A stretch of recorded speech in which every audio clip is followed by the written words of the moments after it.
உங்கள் Anuj ஸ்டைல்ஸின் stock clearance sale. தமிழகம் எங்கும் உங்கள் அனுஜ் ஸ்டைல்ஸ் விற்பனையாளர்களை அணுகவும்.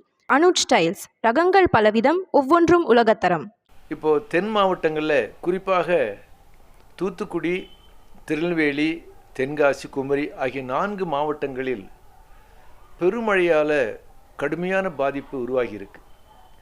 குறிப்பாக சென்னையில் மிக்ஜாம் புயலை பற்றி வல்லுநர்கள் சொல்லுகிற போது 3 நாட்களில் பெய்ய வேண்டிய மழை என்பது 36 மணி நேரத்தில் 53 சென்டிமீட்டர் மழை என்பது குறிப்பாக இந்த கிளைமேட் சேஞ்சால் இப்படிப்பட்ட மாற்றம் ஏற்பட்டிருக்கு. இது எதிர்பாராதது அப்படின்னு சொல்லி வல்லுநர்கள் சொன்னாங்க. அதே போல் தென் மாவட்டங்களில் அந்த 4 மாவட்டங்களில் தூத்துக்குடி, திருநெல்வேலி, தென்காசி, குமரி மாவட்டத்தில் ஒரு கிட்டத்தட்ட 103 சென்டிமீட்டர் இன்னமும் ஏரல் தாலுக்கா, திருச்செந்தூர் தாலுக்கா தண்ணி மூழ்கி இருக்கு. இன்னமும் வடியில்.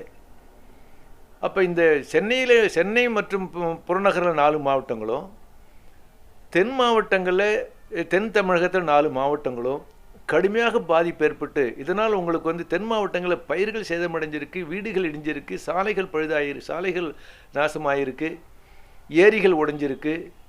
எனவே புனரமைக்கிறதுக்கு ஒரு கூடுதலான நிதி தேவைப்படுது. அதுபோல் சென்னை மற்றும் புறநகர் மாவட்டம் 4 மாவட்டம் கடுமையான பாதிப்பு ஏற்பட்டிருக்கு. அப்போ இத்தகைய பாதிப்பு ஏற்பட்ட பிறகு மாநில முதலமைச்சர்கள் டெல்லிக்கு சென்றபோது பிரதமரை சந்தித்து தமிழகத்தில் மிக்ஜாம் புயலால் பாதிக்கப்பட்ட மாவட்டங்களுக்கு, அதேபோல் தென் மாவட்டம் பாதிக்கப்பட்ட மாவட்டங்களுக்கு மத்திய அரசாங்கம் கூடுதலாக நிதி அளிக்க வேண்டும் என்று வலியுறுத்தி நேரடியாக பிரதமரை சந்தித்து பேசியிருக்கிறாங்க. ஆனால் நிதி அமைச்சர் நிர்மலா சீதாராமன் என்ன சொல்கிறாங்க? தமிழ்நாட்டில் மிக்ஜாம் புயலால் பாதிக்கப்பட்ட பகுதிகளையோ, தென் மாவட்டங்களில் பெருமழையால் பாதிக்கப்பட்ட பகுதிகளையோ நாங்கள் மத்திய அரசாங்கம் பேரிடரால் பாதிக்கப்பட்ட மாவட்டங்களாக அறிவிக்க முடியாதுன்னு சொல்கிறாங்க. அது தவறானது, ஏற்றுக்கொள்ள முடியாது. சென்னை, புறநகர் 4 மாவட்டங்களில் பாதிக்கப்பட்ட பகுதிகள் குடும்பங்களுக்கு 6000 ரூபாய் என்பது மாநில அரசாங்கம் ஏற்கனவே பட்டுவாடா பண்ணிட்டாங்க, உற்பத்தி செஞ்சுக்கிட்டு இருக்கிறாங்க. இதை போலவே தென் தமிழகத்து அந்த 4 மாவட்டங்களையும், குறிப்பாக தூத்துக்குடி, அதேபோல் கன்னியாகுமரி, திருநெல்வேலி, தென்காசி, அங்கேயும் உடனடியாக குடும்பங்களுக்கு தொகை என்பது அளிக்க வேண்டும் என்று அளிக்கப் போவதாக மாநில அரசாங்கம் அறிவிச்சிருக்கு. இவைகள் எல்லாமே பாதிக்கப்பட்ட பயிர்கள், குறிப்பாக மிக்ஜாம் புயலால் சென்னை மற்றும் புறநகர் மாவட்டங்கள் பாதிக்கப்பட்ட போது வீடுகள், ஏரிகள், சாலைகள் இப்படி கடுமையான பாதிப்பு ஏற்பட்டது.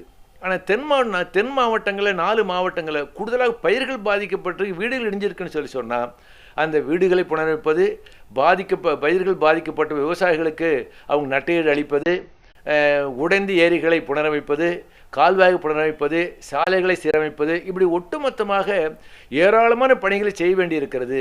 அந்த அடிப்படையில் ஏதோ நாங்கள் ஏற்கனவே மாநிலத்துக்கு கொடுக்க வேண்டியதை கொடுத்துட்டோம் என்பது அல்ல.